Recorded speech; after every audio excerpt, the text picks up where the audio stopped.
introduction, and thanks to all of you for coming out tonight. It is lovely to be in front of a very different sort of audience than what I'm used to. I'm an economist, and I usually end up talking to a ton of people in suits who all have very grim expressions, and I have to show lots of boring charts. And so this is new for me, and I hope you will get something out of it. It's very unusual for economists to do much talking or thinking about beauty, but it's also very important. And as Francesca said in the book that I wrote that came out in 2016, I did a lot of thinking about what the progress that we've seen in technology and in AI in particular is going to mean for the world. And the conclusions of the book were a bit grim. That was a comment that I repeatedly got, was that, you know, it was an interesting book, but it was a real downer. You didn't leave us with a lot of hope about how the future might play out in a better way.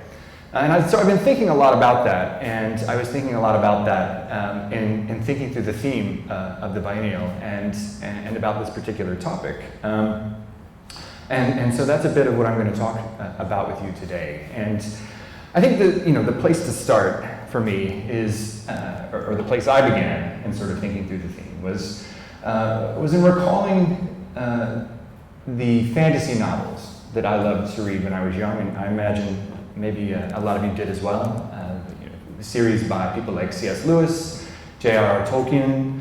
I made a pilgrimage at one point to the pub in Oxford where they used to get drinks together and sit around and talk about their fake worlds, which must have been really entertaining. But when I was young, I loved these novels, and I loved them for the way that they transported you to places that were more elemental, more raw and beautiful than the world in which we live and in which I grew up. And you know, this was very much by design on the part of the authors. They wanted to think about worlds like that as well. They were quite disenchanted often by the changes they saw around them. So if you're familiar with Lord of the Rings, I imagine you all are. You see this, for instance, in the character of Saruman, right? Who's a wizard, who's a good wizard, who then turns bad. And when he turns bad by using fire and earth to make all these evil creatures, and he's tearing down trees. And so eventually his downfall, in a scene that's kind of a little on the nose, is an army of tree creatures called Ents comes and sort of douses his fires, and then he loses the battle. And this was Tolkien sort of commenting, I think, on what was happening in his England. And then I suppose Saruman comes back again at the end of the books. I'm not going to recount the whole plot because they're quite long. But he comes back at the end of the books and he finds his way to the Shire, which is the land of the hobbits, and it's kind of a stand-in for England. And he starts causing trouble again, basically by trying to industrialize the Shire. And then they kick him out, and it goes back to being kind of a pleasant green place, just like it was before. And so, this spoke to me, and it's a sentiment that I think has appealed to a lot of people over the past 200 or 300 years. You see it in the work of William Blake, who imagined heaven appearing in England's green and pleasant land, and sort of held that in contrast to the dark satanic mills. And you see that in the work of Friedrich Schiller, whose poem, The Gods of Greece, gave us the title or the theme of this biennial, and who was really writing about the way in which modern science, modern commerce, modern religion even, sort of sapped the world of mystery, sapped the world of beauty, and there was a longing for bringing that all back. And to me, as an economist, one thing I found interesting about all this is that it was a theme that appeared later in the works of Karl Marx, who, in thinking about the changes that were happening as a part of industrialization, were dehumanizing, deeply dehumanizing, and drove a wedge between what we as humans wanted to be, sort of what our essence was, and turned us into cogs in a machine. Now, when I was young, I didn't have the words. I didn't know this poetry. I didn't have the Marxist texts in front of me. My folks weren't very into Marx, and so I didn't, have these particular words to describe what I was feeling. But it definitely spoke to me because I grew up what must have been one of the most boring suburbs in one of the most boring cities in America. And it was a city and a place that was, in a lot of ways, kind of an idealized version of American capitalism at that time, and perhaps even now. And it was a completely soulless but comfortable suburban home on a cul-de-sac, and we would drive around in our bland automobiles to anonymous strip malls surrounded by parking lots. We would go to church every Sunday. It had to be the most boring 2 hours of every week as a bunch of middle-class white people sat there, being just as middle-class and white and sort of barely awake as they could be. And all of it just kind of, I hated it. It felt like nothing. I would read these books and say, I really want to feel more wonder, more, ecstasy, more meaning in my life. And it was sad to me that this was the American dream. Now, let me just say, I recognize that it can seem a bit churlish and spoiled, perhaps, to start complaining about how bad I had it in my suburban home. And it's true that I had it very good. I think all of us who live in advanced economies have it remarkably good. We have access to modern medicine and education. We have incomes that are much higher than they've been at any time in history. And we have opportunity, and I eventually had the opportunity to leave my hometown and go out and have an interesting career and be able to travel to places like this and speak to folks like you. And I think it's one of the sort of perhaps disconcerting things that I've learned along the way as I've studied economics and done my work is that the incomes that we enjoy, the growth that has gotten us to where we are, is really inseparable, or has so far been inseparable from the modern institutions that make things so damn boring and bland. That the two are tied up together. And in fact, it's in the way that they make things so boring and bland that we're able to achieve this prosperity. And that's kind of a grim thought. And so while we can be thankful that we don't live in times where we have to worry about or most of us don't have to worry about where our next meal is going to come from, we're increasingly confronting this question, I think, which is what is it all for? What are we doing here? What's the purpose of it? Is the capitalist machine just turning for its own sake at this point? But I think that one thing that the luxuries that we have, or the incomes that we have, affords us is the opportunity to step back and consider different ways of organizing society or different ways of doing things. And we can imagine a world in which we have it all, essentially, where we are able to escape those old horrors of starvation and oppression, but also able to structure things in a way where we can realize our full humanity and not feel like our existence is nothing more than that of a cog in a machine. And so then, it's intriguing to ask, how do we get there? And what would that world look like? And is it even possible? And what I've come to believe is that it's absolutely possible. And more than possible, I think it's critical that we find a way to achieve this. Because what we've learned, I think, over the past 10 years is that comfort is not enough for people. When we look around over the past 10 years, we've seen a lot of economic hardship. It has been difficult for people. But at the same time, those hardships have not been anything compared to what people had to deal with in the 1930s. They still left people in a much better situation than at any time in history. And now we're recovering from the recession, and it doesn't seem to be making people all that much happier. And I think that the lesson has to be that comfort is not enough. It's not enough to keep people from voting for politicians who are keen to stir up racial and ethnic discord.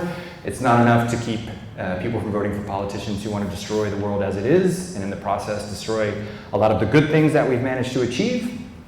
And so I think it's critical for the sake of humanity, for the sake of continuing to alleviate the burden of poverty, that we solve this problem and that we move toward a kind of world that doesn't just provide comfort, but also provides purpose and meaning and beauty.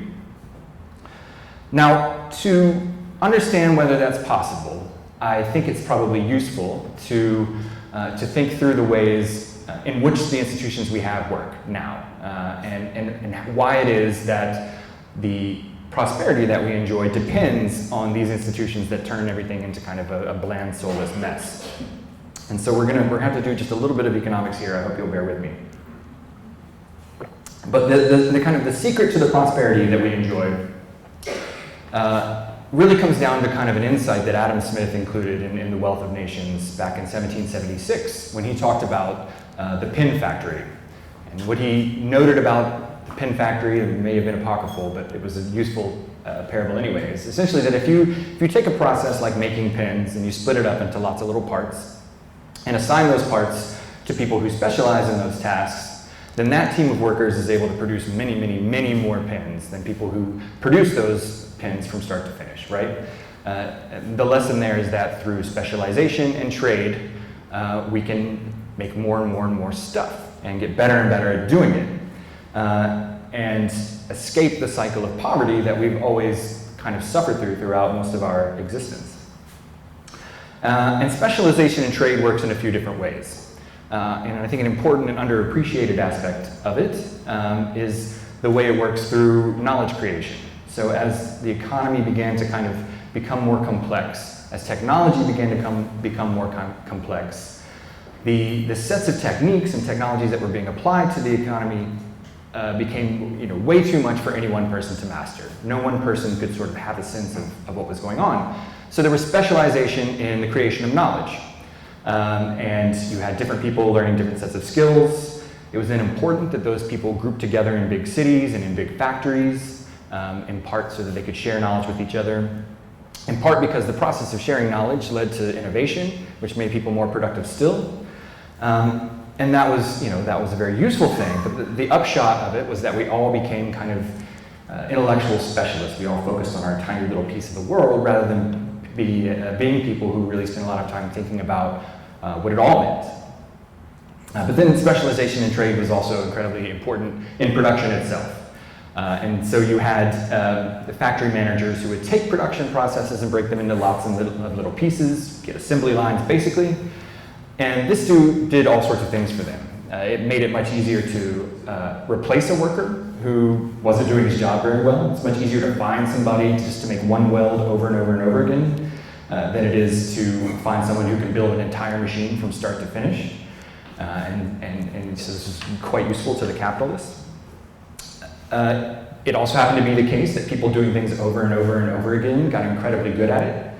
So someone who spent all day affixing one little screw into one little slot, might lose their mind after a couple of weeks. But during the couple of weeks they were doing a damn good job. They were just really knocking that out. And so that was another way in which that boosted productivity.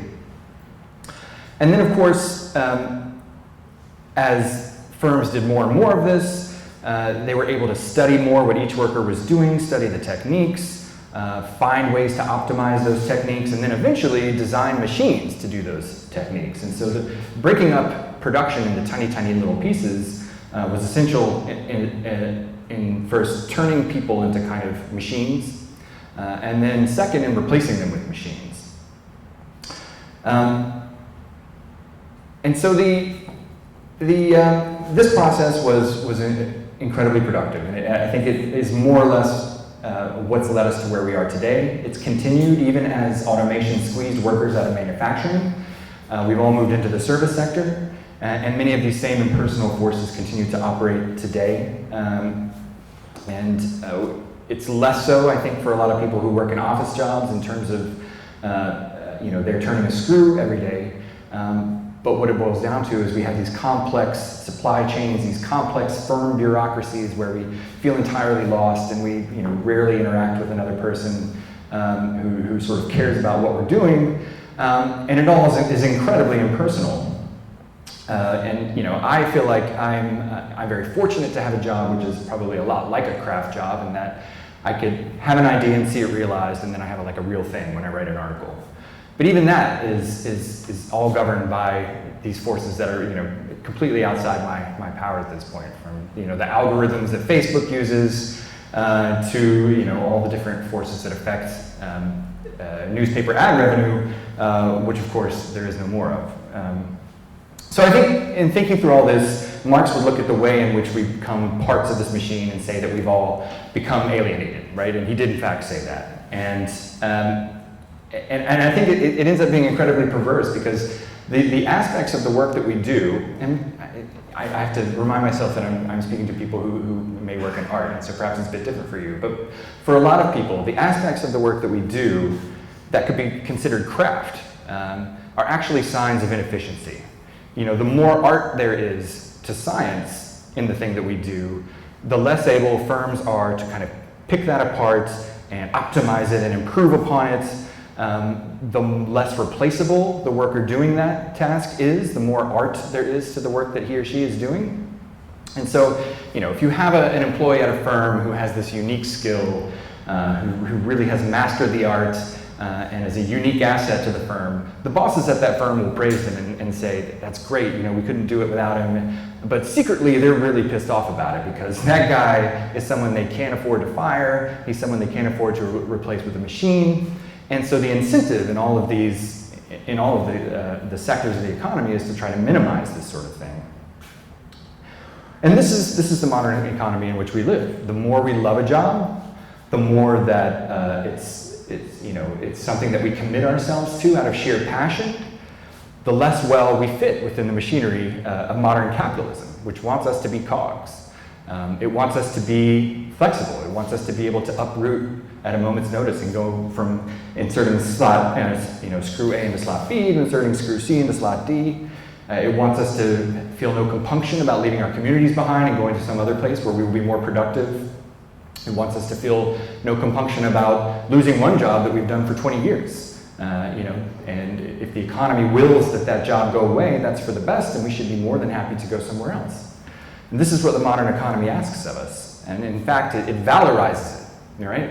We call it dynamism. My employer, this is what we encourage governments to do. We call it structural reform. Get rid of the obstacles to progress. We don't do this because we're sadists, although we sometimes get mail to that effect.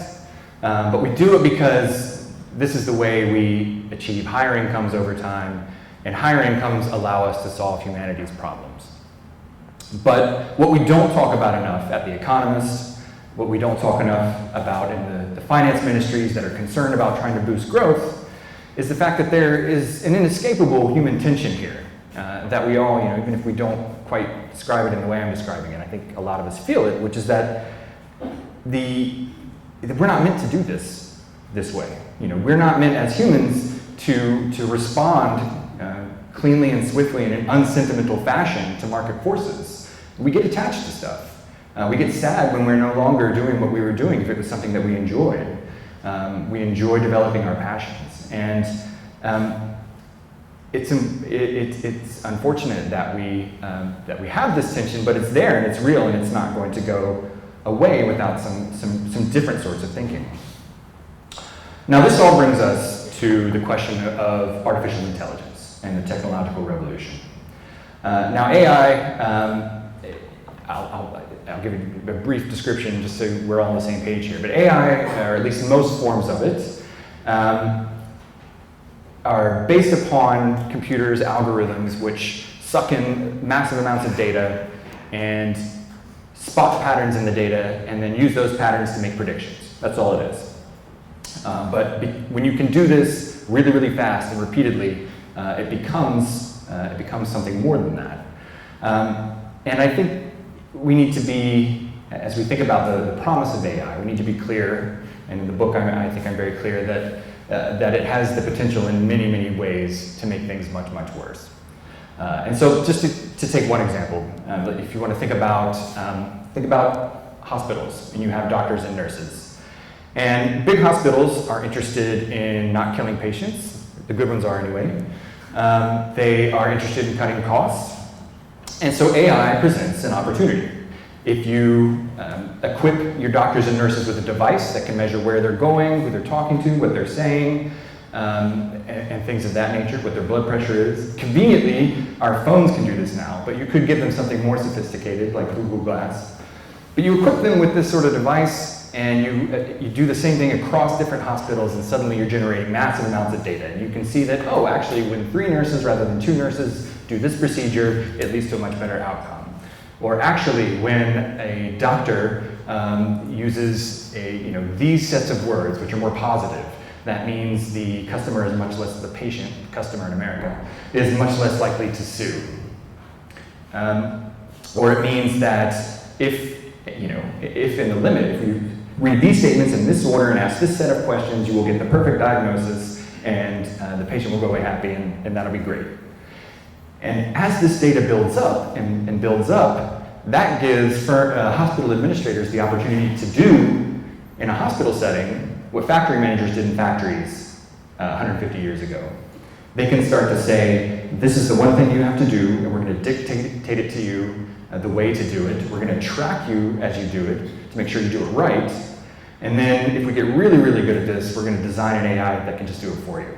And then you're out of a job. And so, a part of the economy that really is about, in a lot of ways, about intimate face-to-face contact, human connections, in addition to other things, becomes completely dehumanized and completely transformed into yet another application of the machine. Now, you can imagine that happening in all sorts of different settings, even in the work that I do, and already journalism is being transformed by AI in lots of different ways, many of which I find quite disconcerting, not least because I like my job. But this is one of the possibilities for what's coming ahead of us, and it's a nightmare vision of kind of a dehumanized labor force. But AI offers us the possibility of better things, even as it threatens to do to service occupations what robots did to manufacturing occupations. And so some of the good outcomes might be relatively prosaic ones. It might be sort of humdrum. So as the AIs become better at doing all these things in hospitals and banks and magazines, perhaps, it will require fewer workers to do the amount of work that there is to do. And if we begin to automate these jobs, then the demand for labor falls even more. And so potentially lots of people get displaced. Now, if the structure of the social safety net is such that when they get displaced, people have to go out and find another job at whatever wage they can find it, that's a really, really bad outcome. And people in Liverpool don't need me to tell them that the loss of lots of manufacturing jobs or whatever kind of jobs can be pretty disruptive. If, however, we can design a different sort of social safety net, then what we are essentially doing, potentially, is freeing ourselves from the machine, right? If we could have a universal basic income, say, which automation would allow us to afford because we'd be so much richer, then we could liberate people as they're displaced by technology to do whatever it is they wanted to do. And obviously this is something that a lot of people have talked about, written about, and I think it's important to think through it as an important context of what AI will allow us to achieve. If we distribute the gains from using AI evenly, then we can create this whole different world. Now, what we end up doing with our free time, that's a choice that society is going to have to face. And the great British economist, John Maynard Keynes, thought that this was the hardest choice that society would have to face, is what to do with ourselves once we didn't have to work. And there's all sorts of proposals for what might happen. There are people who are concerned that we will fall into, or lots of people will fall into, drug addiction, they'll fall into violence or despair. And there are some writers out there, Robert and Edward Skidelsky, for instance, who suggest that what ought to happen in that case is that the government should actually start to teach us how to use our free time well. I don't really think that's necessary, but I think I think the way to think about it is that what this will allow us to do is follow our own human interests to a greater degree. And that will look like a lot of different things. I think we would sleep more. I think we would take more naps. And that distresses people, but I'm not sure why, because naps are great and most of us don't get enough sleep. I think we would spend more time reading and watching television, playing video games. That also distresses a lot of people, but I'm not sure why we should feel too bad about that if they're doing those things instead of working in call centers or in horrible conditions in a factory or designing financial products that are blowing up the world. I'd much rather those guys be be playing Fortnite or whatever. And then, you know, the thing that we have to remember is that people would be doing lots of other stuff as well. They'd be caring for family and friends. They would be indulging in their hobbies and their own particular passions. And because commerce is written very deeply into our human DNA, a lot of people would continue to participate in the economy, but they would do it on their own terms. And I think, you know, when I think of pleasant visions for the future, one is of the return of a craft economy, where people who develop a passion for brewing beer in their basement, or for painting landscape paintings, or for creating or sewing quilts, or whatever, are free to do this and can participate in the market. And if they sell a few, that's great. If they don't sell anything, the good news is they don't lose their house, they don't starve, and they don't go bankrupt. And so the upshot of all this is a world in which we are able to explore what it means to be human beyond the constraints of the need to survive. And, you know, I realize that this often, I mean, this feels a little frivolous. It's like, is this really the future we want? Is when people kind of goofing around. But I think it's important to remember that the aversion to frivolity is something that's been kind of drilled into us over centuries, because when you're up against kind of the subsistence barrier, frivolity is deadly, you know? It's something that it's an adaptation, or a cultural adaptation perhaps in a lot of ways. But it's not something that we necessarily have to hang on to. You know, we don't know all that much about kind of ancient hunter-gatherers. And what we do know, a lot of it comes from the study of modern hunting and gathering tribes, which, you know, aren't perfect representatives of what things were like 200,000 years ago. But when you look at those tribes and years of abundance in places like the Kalahari or in the Amazon, what scientists observe, or what anthropologists observe, is that they work a lot less than we do in years of abundance. They may work only 20 hours a week, and when they're done getting what they need done, they sleep. And so I feel like if we were able to do that for 200,000 years before agriculture and before industry, and then perhaps if we did a bit of that in the future, if AI allowed us to become our true human selves, that would be a really good thing. But I do think that it's important when we talk about this kind of frivolity to note that it doesn't get us back to the thing I mentioned at the beginning, right? Which is that we don't just want that, I think. We also want that sense of wonder and purpose. And so it's useful to kind of turn the conception that we have of technology on its head a bit. And I think of AI not just as firms would have us think of it, or as economists would have us think of it, as a tool to produce more, but as something different, as a source of wonder. And you know, this is something that would get me laughed at in the editorial offices of The Economist, but I think it's useful to think of AI as a kind of magic. And you know, I mentioned earlier, the way AI tends to work is that it tracks what we're doing, kind of hoovers up all the data that we generate as we talk to people, as we go about our business. And so it runs, in a sense, on human activity, on our kind of, you know, generic humanness, on our life force. And in that way, it's kind of it's a force of magic in a way like the Force in Star Wars, right? It's something that belongs to all of us, and that some of us are able to wield and to use, and that exists out there as a potential force for good or for evil. And you know, this magic, it sounds silly to describe it this way, I suppose, but this magic is around us even now, right? We can speak a few words and music will start to play out of thin air. We can speak a few words and summon to us a vehicle that will take us somewhere, or summon to us something that we need, or communicate with someone who is thousands of miles away. We communicate with creatures, fairies, pixies, when we do all this, right? We talk to these sort of magical creatures with names like Siri and Alexa. And then we also have powerful wizards around us who seek to use this magic to shape our world in ways that we struggle to understand sometimes. And some of these wizards, it sometimes seem, get carried away by the power that they wield, by their own sense of destiny, and thus threaten to use this magic to cast the realm into darkness.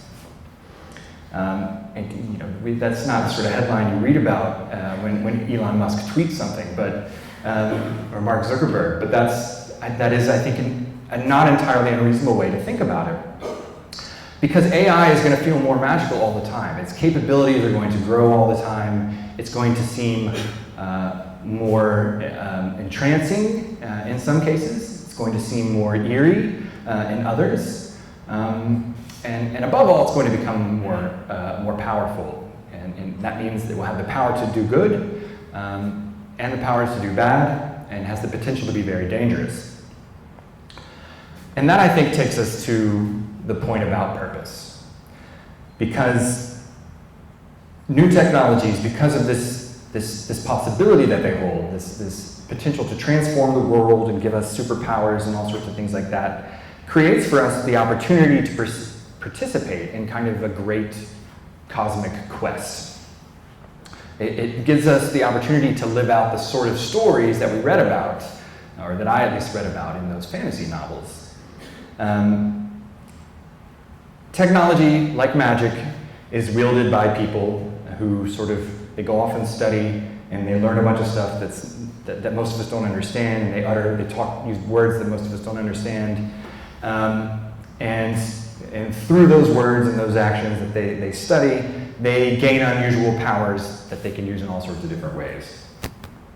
And I think what we have to discover is that, like the hobbits in the Fellowship of the Ring, is that we're not simply at the mercy of these forces, but that actually we have an important quest to fulfill.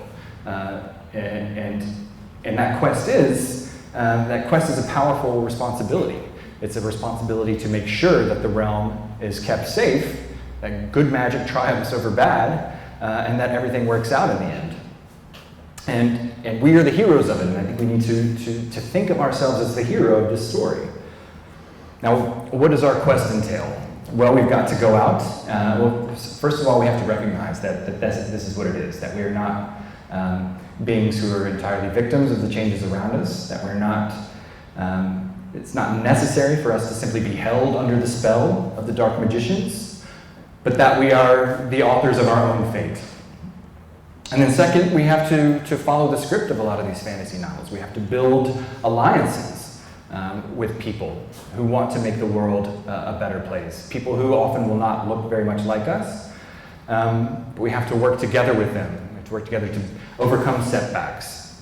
We have to resist the temptations that dark magic will occasionally offer, like the dark magic that Sauron used to, and I'm pronouncing these wrong, if they're Tolkien nerds, then let me hear about it, but we have to resist the temptations similar to the power and the opportunity that Sauron used to lure Saruman to use his magic for evil.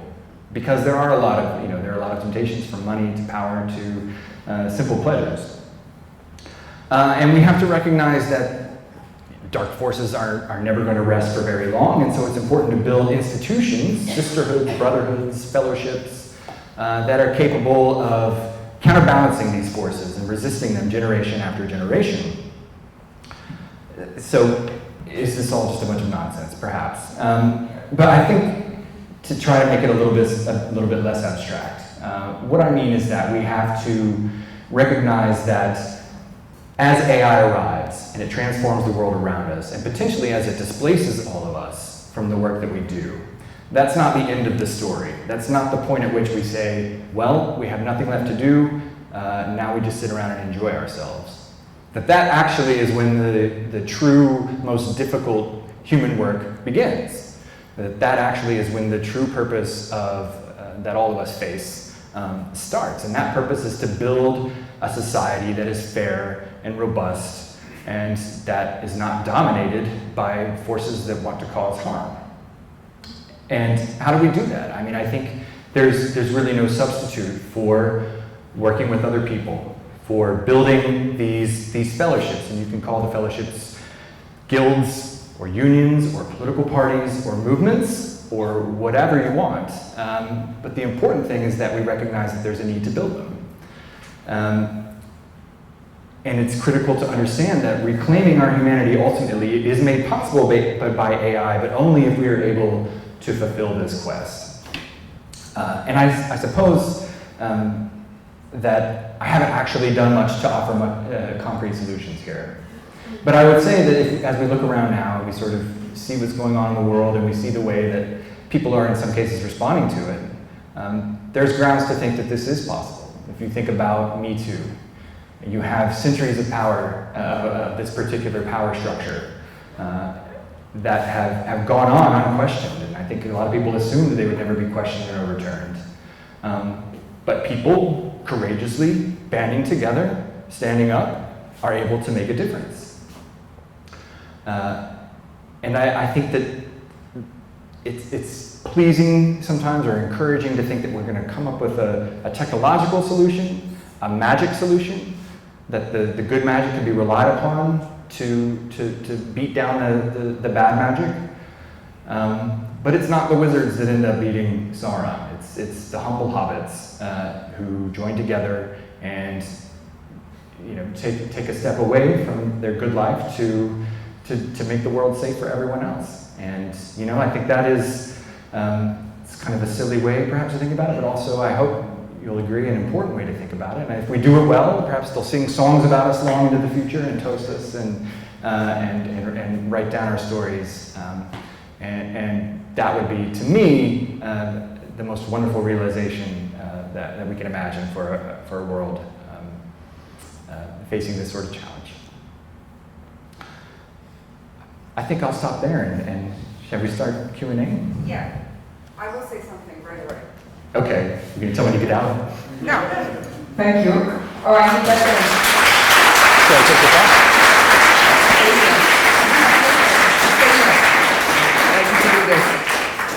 Well, first of all, wow, sorry, that's crazy. Yeah, so, well, thank you, of course, and I really enjoyed this whole idea of the fantasy world and all of that, because the book is absolutely not like that. I mean, the book is like super, super hardcore, so it's like, wow, okay, thank you for making that lighter.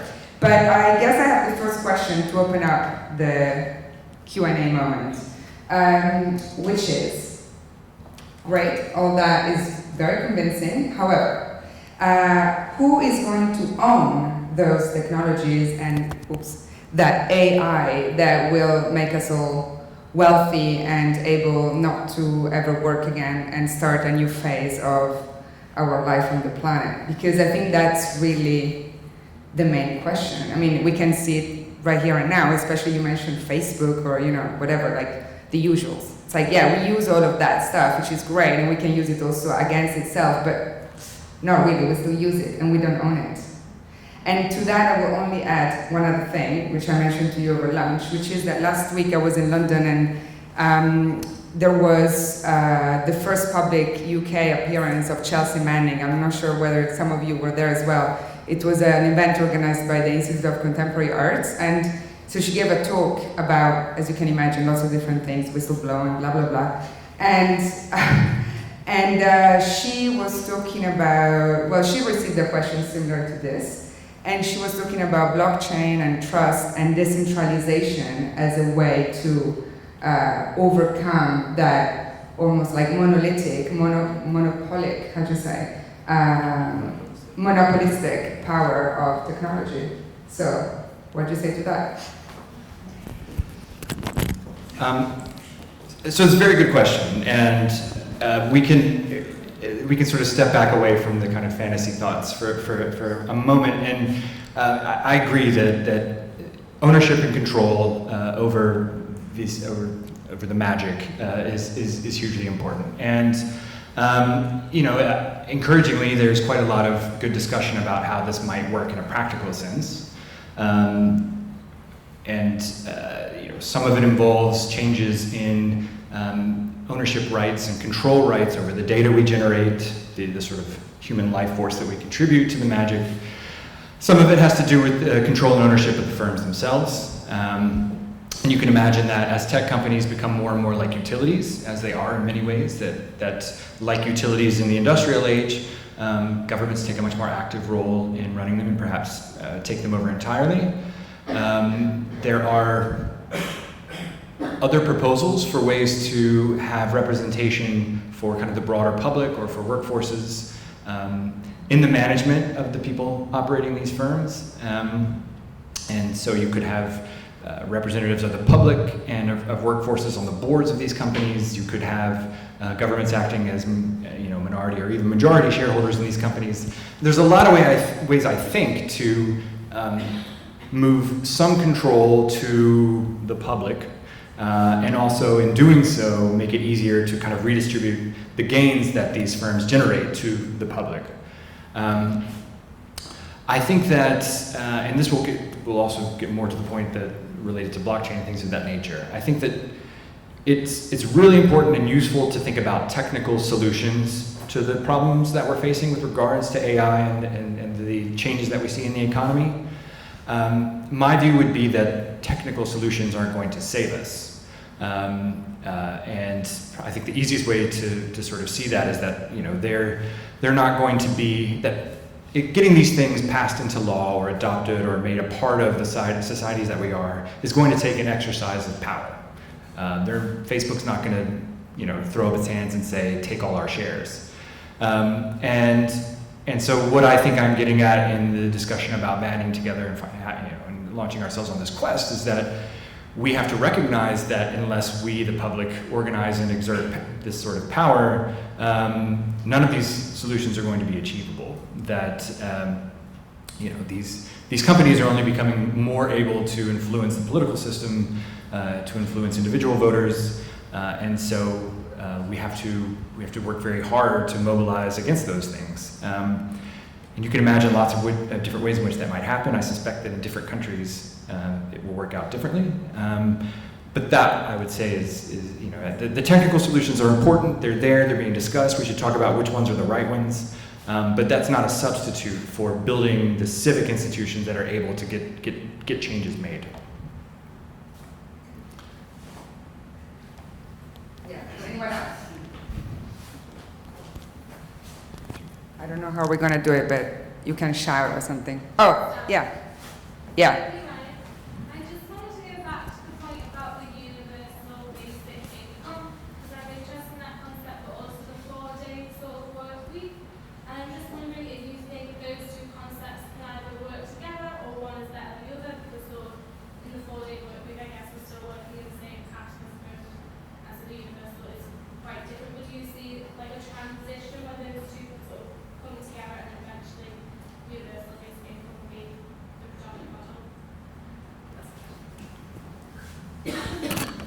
That's a great question. I mentioned Keynes briefly in the talk, and Keynes back in 1930 just assumed that as the economy continued to grow that we would all work fewer hours. And he had a good reason to make that assumption, which was that up to that point, and really up to about the 1970s, as economies grew, people did work fewer hours. They went from working 80 hours a week down to about 35 to 37. And that's mostly leveled off. In some countries, it continues to decline a bit. In America, actually, hours worked are going up. We always like to do things our own way. But I think it's absolutely right to think that as technology improves and allows us to do more with fewer workers, we should really be talking more about working fewer hours and how we can make that possible politically and technically. One problem with doing that, I think, is that you have to be able to substitute for the income that you're not earning anymore. If you have strong labor unions, you can just ask for higher wages or demand higher wages during the hours that you do work. Unions aren't quite as strong as they used to be, and so other means of redistribution, like a universal basic income, could be a way to achieve that as well. But I think that the societies that we have in advanced economies, they really do depend quite heavily on the institution of work. It's something that organizes our lives in every way. And I don't think that's an institution that we can kind of rip up and get rid of overnight without causing a certain amount of chaos. And so if there's a way in which we can kind of, continually make that a smaller and smaller part of what we do, and make other parts of our lives a bigger and bigger part of how we spend each week and how we spend our adult lives, that's probably the least chaotic, the least kind of disruptive way to do things. But whether there is a non-chaotic, non-disruptive solution to all this, I think is a really hard question to think about, and I'm not sure. But I would certainly be happy if we moved in that direction. You can ask about anything. Hi, thanks very much. I like very much indeed what you're saying about AI, thinking of AI as magic. And I just wonder if I can encourage you to be less apologetic about it. Because it seems to me that, in fact, you're talking about the need for, in a sense, a political contestation about the meaning of AI and what that means for humanity. And the default one is that of it being instrumental and therefore owned and turning us into machines. Whereas if we are fighting, one of the things we are fighting over is the definition of AI. Treating it as magic gives us an alternative way of thinking about it that could be, an interesting rallying force. So I don't know if you have any thoughts on that. Well, I appreciate you saying that, and the point was incredibly well made. I don't know that I should add anything except to say that just in the circles I run in, that's that's a bit outside the bounds of discussion. But you're right. I think it's important, if not in talking about it as magic, then in some other way, to reframe how we look at AI, because it really is something that should not belong to individual companies. It's something that would not be possible without the contributions that all of us make all the time. It's something that, once we have an AI that can do something, it's not depleted, it can do it over and over again, it's very much a public good, and I think we should treat it like that, like a public resource, and so, maybe it is worth exploring whether, maybe we should just start calling it magic. Thank you. Earlier you said that AI learns from data we create as working human people. How do you suppose AI keeps on learning after we stop working, so we don't generate new data, so we can't learn from our mistakes or things we do? So how are these AIs keep on developing? Well, I think that's one of the interesting and maybe a little scary things about AI is that it's not going to stop at the, where the workplace ends. And it's already not stopping where the workplace ends. And so it's going to come into our homes. It's going to invade, in a sense, every aspect of our lives. And, companies will offer products, or they will offer a skill that you can download to Alexa or whatever Alexa is in 10 years. And it will listen to you argue with your partner and then give you advice on how to, win the argument or not have the argument or who knows what. But those, these are the services that we're going to be having. The AIs will be, when we're depressed, the companies will have these in, hundreds of millions of houses, and by being in hundreds of millions of houses, they will learn that if you talk to a person this way, they become less depressed. Or I'm simplifying a little bit, but I think it's important to recognize the potential for this thing to kind of completely surround us and completely surround our existence. And that, in large part, is why it's so urgent that we stop thinking about this as entirely something commercial and as something that we really have to, as a society, grapple with and find a way to understand and potentially contain. Now, I guess you could say, within the workplace, what happens when there are no humans? What happens then? And I think at some point you get AIs that are capable of innovating, and that's maybe not as hard as it seems. Actually, I mean, you have AIs now that can write short stories, not great ones, but they're getting better. That can write songs, not great ones, but they're getting better. And I imagine that you can have AIs that can learn to innovate and come up with products that appeal to people, and corporations are incredibly inventive when it comes to finding new ways to sell us things. So, but yeah, it's not just a matter of what happens in the workplace.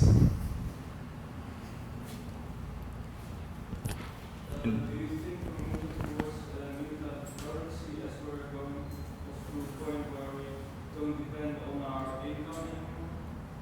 I'm sorry, would you mind running up here? Or if we could do... Do you think we're going to go towards a different type of currency as we're going to a point where you don't depend on income? Well, that's interesting. So he said, do you think that we will go toward a different kind of currency in the future if it no longer becomes important to earn an income? And that's really interesting. I think, in the short run, there will still be lots of markets where we have to use money of some sort to transact, and that's why redistribution is going to be so important. I mean, you can imagine, and I think there have been socialist thinkers who have imagined this, that at some point the machines are clever enough that we don't need that.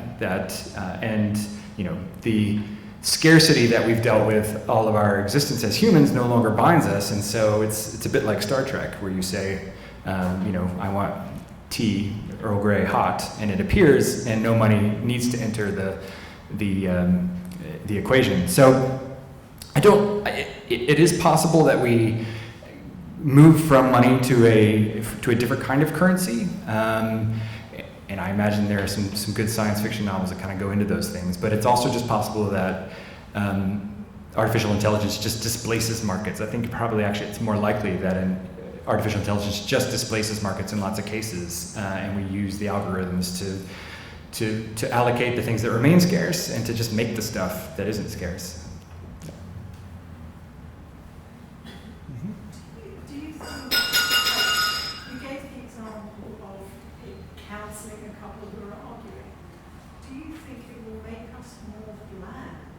Will we become, like with the Industrial Revolution, there were all these products that were mass produced, but they didn't have the detail and the intrigue of the handmade, hence the arts and crafts movement.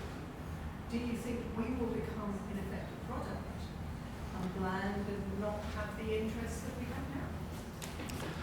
Well, it's a really fascinating thing to ask. One way of thinking about what might happen is that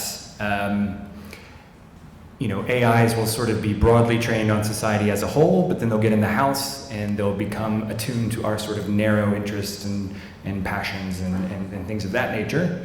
And so everything will be a bit more bespoke, and our AI will be a little different from everyone else's AI, but maybe we sort of stay more or less the same as we've always been and as kind of diverse as we are now, more or less. But I actually think that's probably not what happens.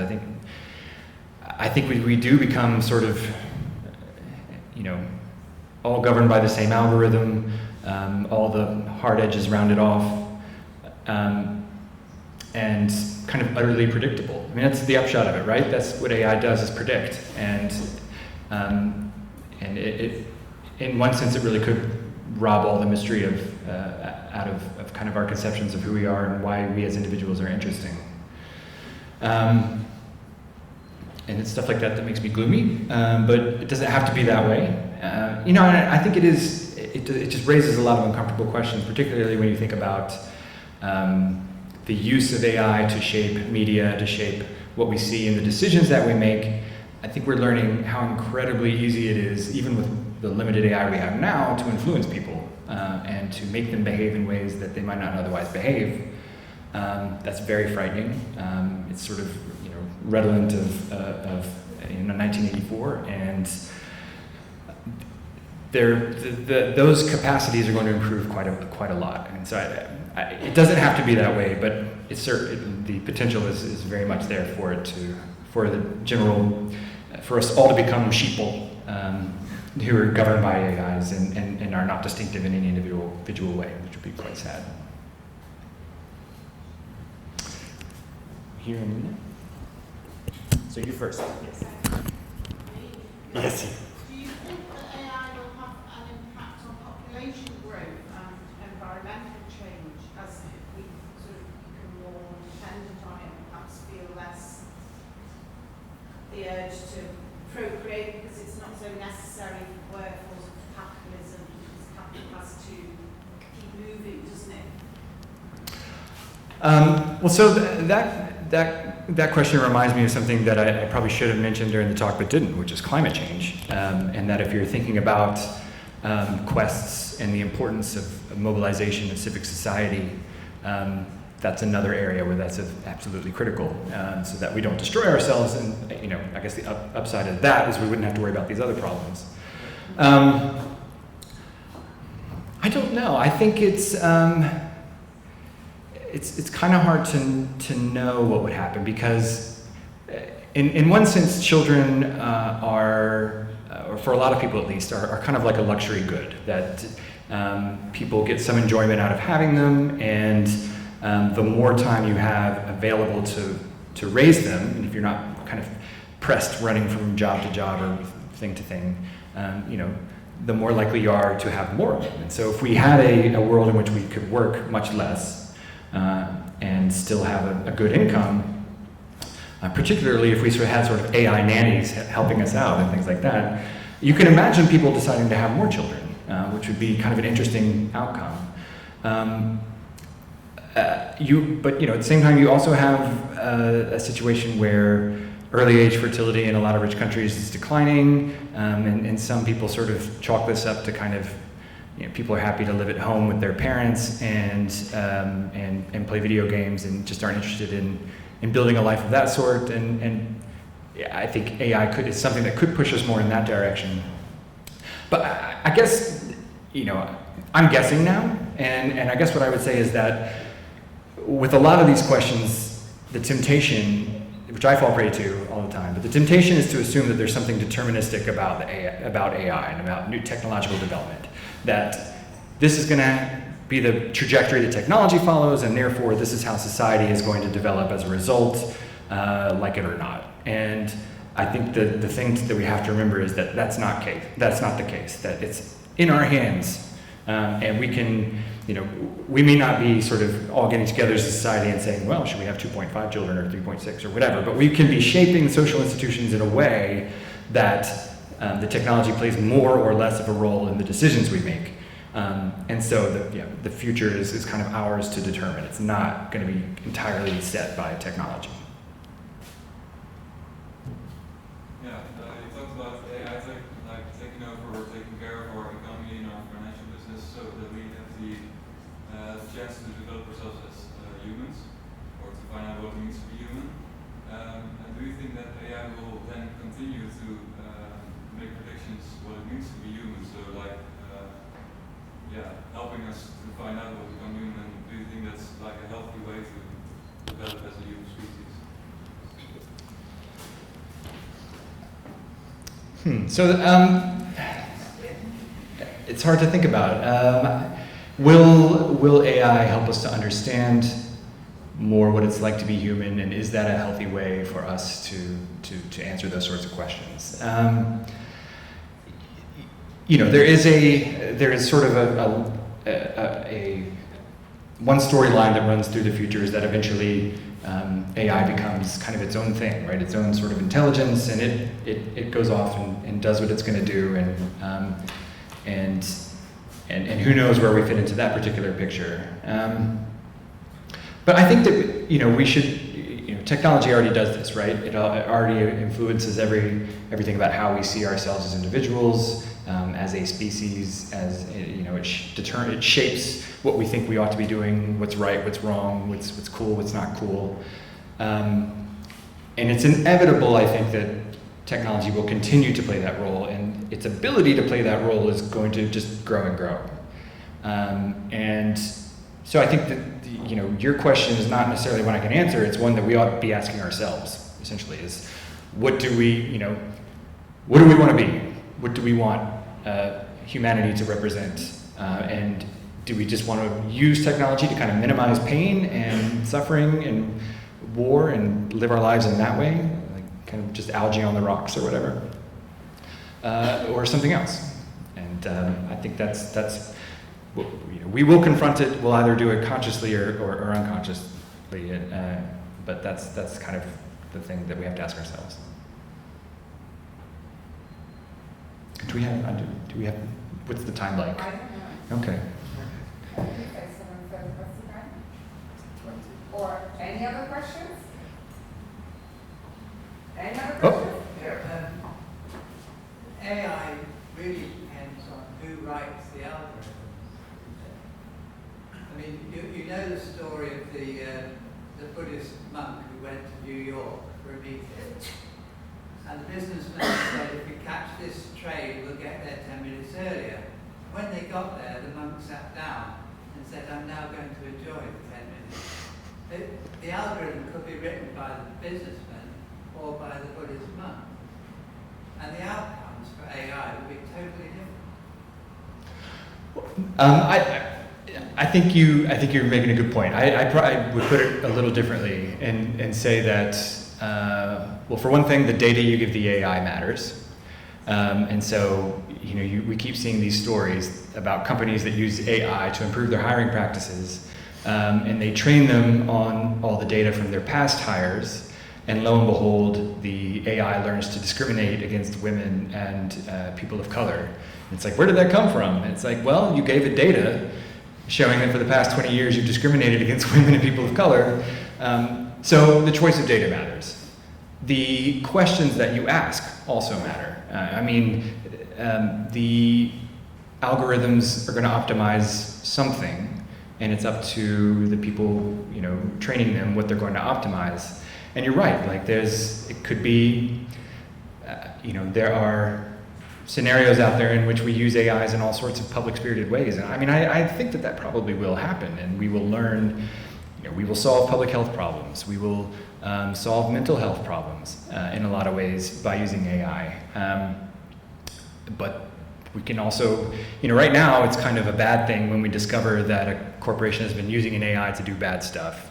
But there are going to be people out there who are asking explicitly evil questions of these algorithms, like, how do we push someone towards joining a terrorist group, or get someone to vote for a candidate that they wouldn't ordinarily support. So you're absolutely right. It's and that goes back to the point, I think, which is that this stuff is just a public resource, and control of it matters quite a lot.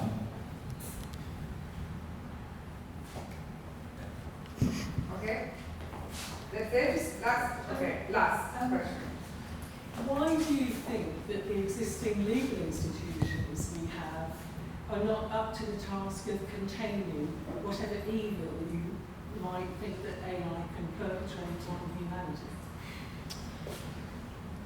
Well, I think, Can you repeat the question? sure. So why are existing legal institutions not capable of handling whatever evil AI might unleash on us? Well, I think they generally just weren't. I think maybe the place to start is to say that the legal code assumes that we're all making decisions for ourselves. That if we make a poor choice and commit a crime, that we did that because, I don't know, whatever the incentive was, but we're the ones who ought to be held responsible for that. If we vote a certain way and we get a politician who does something really, really awful, well, that's the voter's fault. If we, make a certain consumption decision, that was something that reflected how much we actually wanted something. And if we are then in a world in which AIs and companies or other actors wielding AIs are able to influence us to quite a significant extent, then that sort of reasoning in the law doesn't work anymore. Political systems don't work anymore. Consumption doesn't work anymore. People spend and buy stuff that they don't need, and I think it's really a question of us losing our autonomy, and something similar happened, I think, in the Industrial Revolution, not in quite the same way, but companies used factory discipline and all sorts of coercive measures to get people and workers to do what they wanted to do, and the law had to change to make sure that bargaining between workers and capital took place on a fair basis. So I think, and then I guess sort of in a more prosaic way, these companies are incredibly profitable, incredibly rich, and are very capable of using their power and their money to influence the legal system. And that's just a kind of a power politics point that we can't ignore also. Thank you all so very much.